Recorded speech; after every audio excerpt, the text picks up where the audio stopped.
sudah memahami dasar-dasarnya seperti itu, apabila nanti dipertemukan dengan keadaan yang berbeda-beda, nanti insya Allah kalian akan bisa menghukuminya, karena dalam acuannya kalian sudah paham. Jadi otomatis apabila nanti dibolak-balikan dalam suatu keadaan, kalian akan bisa menentukan hukumnya.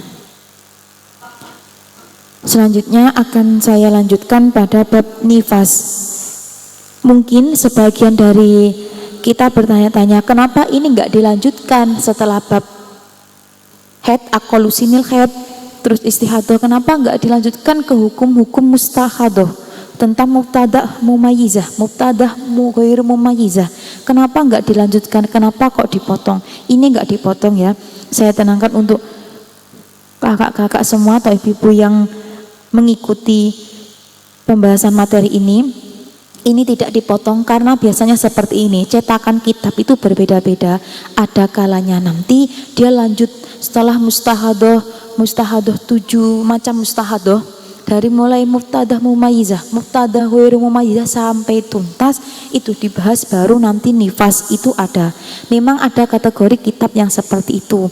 Kalau dari kitab yang saya pakai ini, kenapa habis akolusinil haidi nggak langsung masuk ke mustahadah? Atau mustahadah itu sebutan untuk orang yang mengalami istihadah ya. Kenapa nifas? Karena menurut saya ini nanti pembahasan nifas itu lebih sedikit daripada mustahadah. Dan di sini ada nanti cara membedakan suci di antara nifas dan haid seperti itu. Jadi dia tuh masih nyambung sama haid. Maka dari itu nifas ini didahulukan sebelum mustahadah kalau di kitab yang sekarang saya pegang seperti itu. Saya lanjutkan untuk bab nifas. Bismillahirrahmanirrahim. An-nifasu utawi iki iku bab mertelaake getih nifas. An-nifasu utawi nifas huwa ya nifas iku adamu getih al-khariju kang metu apa dam ba'da firagur rahmi ing dalem kosong, ing dalem sakwise kosong rahim minal hamli saking wetengan wayu samalan den arani apa dam nifasan ing aran nifas. Apa yang dinamakan nifas ini sudah saya anggap familiar untuk kalian semua.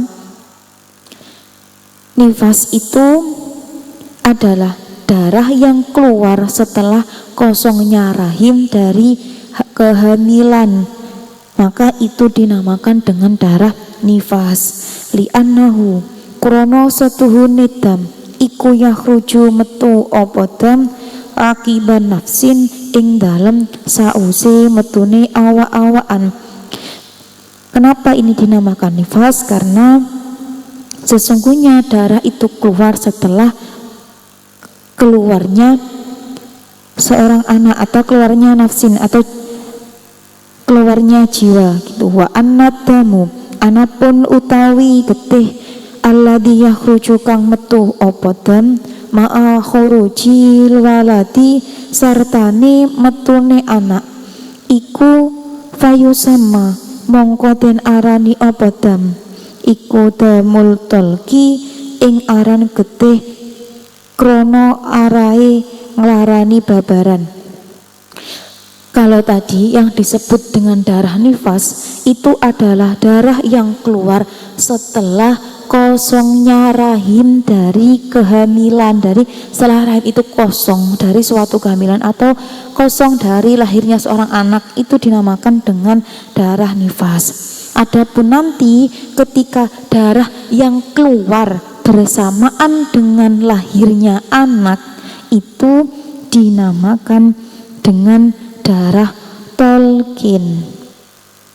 Apa darah tolkin? Kalau di sini sebutnya dengan darah tolkin. Darah tolkin itu adalah darah yang keluar karena sakitnya melahirkan. Jadi perbedaannya, kalau darah yang keluar setelah melahirkan, setelah kosongnya rahim, itu disebut dengan darah nifas. Kemudian kalau yang bersamaan dengan anak lahir atau bersamaan dengan seseorang melahirkan, itu namanya darah tolkin. Wadamu utawi getih alladzi yakhruju kang metu apa dam baina tawa amaini ing dalem antarane anak kembar loro iku yusama den arani apa dam dama fasadin ing getih fasad. Berbeda lagi kalau darah yang nanti keluar di antara dua anak kembar ini nanti disebut darah fasad. Akan saya bahas dengan rinci seperti ini. Kalau darah nifas itu keluar setelah kosongnya rahim dari suatu kehamilan, baik ini nanti seseorang itu melahirkan secara wajar atau secara nggak wajar. Wajar sih menurut saya, cuma maksud saya nggak wajar di sini tuh belum waktunya dia melahirkan, dia sudah melahirkan, istilahnya keguguran atau miskram. Berarti kan dia melahirkan di waktu belum menjadi sempurna gitu. Kalau sempurnanya orang hamil kan 9 bulan 10 hari. Gini maksudnya. Jadi meskipun nanti dia tutup keguguran, itu nanti darah yang dia keluarkan setelah keguguran ini juga disebut nifas. Dan hukum-hukum nifas juga berlaku pada dia yang mengalami keguguran. Itu. Terus gimana kalau dia tuh kegugurannya kayak gini, baru umur 1 bulan, kan itu janin masih bentuk gumpalan daging, belum bentuk bayi. Iya, itu tetap dinamakan nifas. Maka dari itu di dalam kitab ini dijelaskan dengan qaid al-khoriju ad-damu al-khoriju ba'da firohir rohmi minal hamli, bukan dengan ad-damu al-khoriju ba'da wiladati, bukan seperti itu kan, berbeda. Jadi seperti ini, beda lafadz itu beda pengertian, beda ucapan juga beda pemahaman. Jadi kenapa kalau menurut saya di kitab ini dikatakan atau diperjelas dengan takrif ad-damu al-khoriju ba'da firohi rohmi minal hamli, darah yang keluar setelah kosongnya rahim dari kehamilan. Beda nanti kalau di kitab itu dijelaskan dengan ad-damu al-khoriju ba'da wiladati, darah yang keluar setelah melahirkan. Itu baru yang namanya melahirkan, ya memang dia hamil yang sesungguhnya gitu loh, maksud saya hamil yang sempurna. Itu bisa mungkin kita mengatakan bahwasanya kalau orang keguguran tuh berarti dia nggak nifas. Itu kalau memang catatannya tuh ba'da wiladah ya. Tapi di sini diterangkan dengan ba'da firohi rohmi minal hamli, kosongnya rahim dari suatu kehamilan. Meskipun nanti dia keguguran itu kan juga namanya hamil, keguguran dari hamil.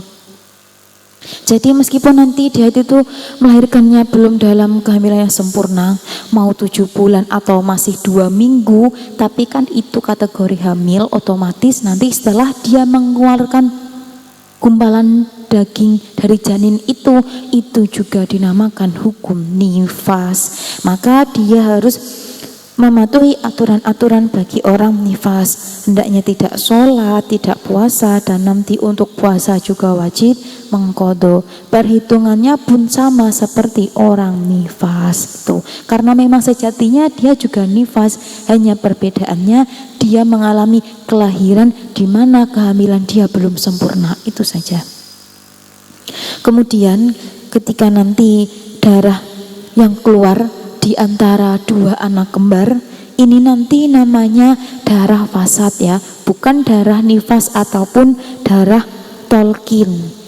Meskipun nanti dia baru lahir pertama, kemudian darah yang keluar setelah anak yang pertama ini nanti bukan berarti itu darah nifas, karena kalian berpikir ini sudah lahir 1 kali, ini belum bisa dikatakan nifas. Kalau memang ini melahirkan 2 anak kembar, ini catatan khusus untuk orang yang melahirkan 2 anak kembar atau kembar lebih lah, seperti itu. Katakanlah seperti yang penting lebih dari 1 lah kembar gitu.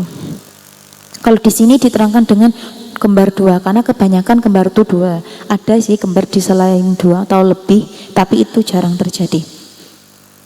Gini, kenapa kita tidak menghukumi nifas? Karena keterangan di sini itu darah di antara 2 anak kembar ini darah fasad. Otomatis ketika